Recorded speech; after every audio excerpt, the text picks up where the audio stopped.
তেরোই ফাল্গুন উপলক্ষে যাদবপুর শ্রী শ্রী কৈবল্যধামের বার্ষিক উৎসব উপলক্ষে সমস্ত অনুষ্ঠান রইল আজকে আমার এই video. Good morning everyone, welcome back to my channel.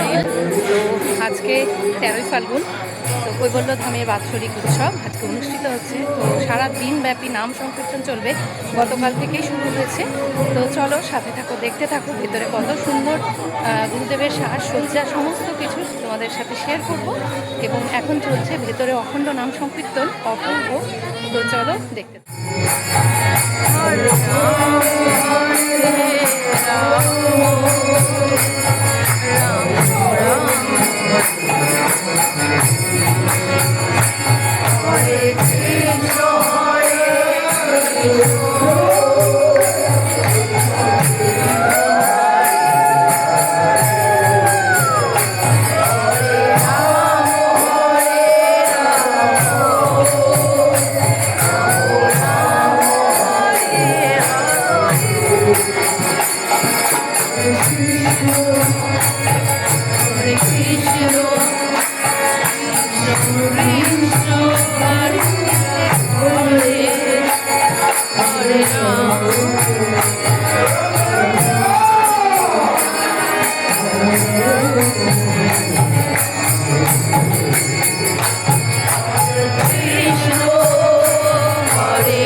গোশালাতে পুজো দেখতে গোমাতাকে পুজো করা হচ্ছে। তো এটা আমার জীবনের প্রথম অভিজ্ঞতা। এটি আমার বান্ধবীর মাধ্যমেই সম্পন্ন হয়েছে। ধন্যবাদ জানাবো না, এবং খুবই ভালো লাগলো এটি দর্শন পেয়ে এবং গোমাতাকে সেবা করে। সেদিনকে গোমাতাকে সেবা করে গোমাতাকে এখানে খাওয়ানোরও সেই সুবিধাটাও পেয়েছিলাম। তো গোশালা থেকে বেরিয়ে এখন আমরা বাড়ির দিকে রওনা দেব, কারণ সন্ধ্যাবেলার উৎসব বা সন্ধ্যাবেলার যে নাম সংকীর্তন সেটি হবে আরও সুন্দর, আরও মধুর কীর্তন। তো আমরা এখন বাইরে বেরিয়ে এসেছি। তো এখানে দেখো, যারাই এইখানে প্রত্যেক বছর আসো তারা কম বেশি সকলেই জানো, খুব সুন্দর সাজানো থাকে, জুতো রাখার থাকে খুব সুব্যবস্থা। তো আমরা যথারীতি কিন্তু বাড়ি থেকে গিয়ে সন্ধেবেলা আবার সাজুগুজু করে চলে এসেছি আবারও এই আশ্রমে মহানাম সংকীর্তন শুনতে বা সন্ধ্যার এই সুন্দর আরতি দর্শন করতে। তো কেমন লাগছে অবশ্যই জানিও তোমরা। আস্তে আস্তে এই মহানাম সংকীর্তনের মধ্যে দিয়ে ভেসে চলো জয় রাম।